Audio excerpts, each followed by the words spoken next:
नाही, निश्चितपणे मला निवडणूक लढवायला सांगितलं असताना मला मंत्री करण्याचा शब्द देखील मिळालाच होता आणि आज देखील मला तो शब्द आहेच.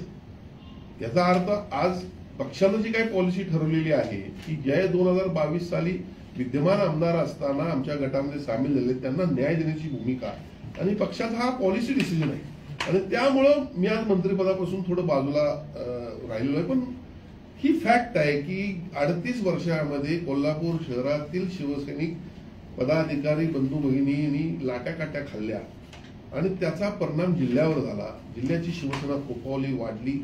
पण निश्चितपणे मी परत एकदा सांगतो की सत्य परिस्थिती आहे की कोल्हापूर शहरातील पदाधिकाऱ्यांनी शिवसैनिकांना आम्ही न्याय आजपर्यंत देऊ शकलो नाही. पण निश्चितपणे मला खात्री आहे की पुढच्या 2 वर्षानंतर या ठिकाणी मंत्रिमंडळाची जबाबदारी मला मिळेल आणि मी या जे काय 38 वर्षाचा बॅकलॉग जो आहे, ज्यांनी या पक्षासाठी खस्ता खाल्लेले आहेत, ज्यांनी लाट्याकाट्या खाल्लेल्या आहेत, ज्याने आपलं जीवन पूर्ण, आता कालच माजी शहर प्रमुख कैलासवासी धनाजी बिरंजे यांचं निधन झालं, त्यांना मी श्रद्धांजली अर्पण करतो. तर त्यांनी देखील आज असे अनेक शिवसैनिक आहेत की त्यांनी या पक्षासाठी मोठ्या प्रमाणात खस्ता खाल्लेले आहेत आणि म्हणून पुढच्या 2 वर्षानंतर मी त्यांना निश्चितपणे न्याय देईन अशी मी या ठिकाणी त्यांना ग्वाही देत आहे. आज 2 मंत्र्यांचं आगमन कोल्हापुरात झालं, तुमची अनुपस्थिती त्या ठिकाणी जाणवली, नाराजी होती अशी चर्चा देखील आता व्हायला चालू झाली. नेमकी काय परिस्थिती? नाही, एक लक्षात ठेवा, मी आता पक्षाच्या वरिष्ठ स्तरातील एक कार्यकर्ता आहे किंवा पदाधिकारी आहे.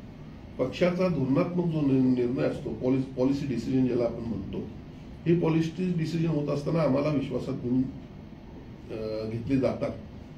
कधी मी तुम्हाला जसं म्हटलं की 38 वर्ष काम करत असताना शिवसैनिकाचा आमदार असेल, खासदार असेल आणि मंत्रिमंडळात स्थान मिळवणे प्रत्येकाची इच्छा असते. पॉलिसी डिसिजन नुसार जरी मला आज मंत्रिमंडळात स्थान मिळालं नसेल तरी माझ्या मनाला वाईट वाटणारच विषय आहे, कारण 38 वर्ष मी काम करतोय. पण मी जसं म्हटलं की मला 2019ला मी निवडणूक हरलो असताना देखील मला पक्षानं मंत्री दर्जा असणाऱ्या पदावर ठेवलेलं, हे देखील मी विसरत नाही.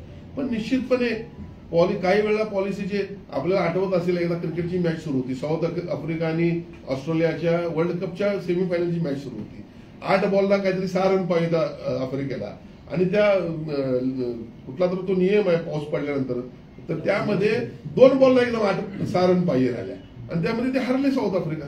असे काही वेळा निर्णय होत असतात आणि त्यामुळे पॉलिसी डिसिजन मध्ये आज या ठिकाणी मला वाटते माझी हार झाली असेल. पण निश्चितपणे मला माझ्या वरिष्ठांच्यावर विश्वास आहे की पुढच्या 2 वर्षानंतर ते मला या कोल्हापूर जिल्ह्याचा आणखीन विकास व्हावा यासाठी इथं संधी देतील.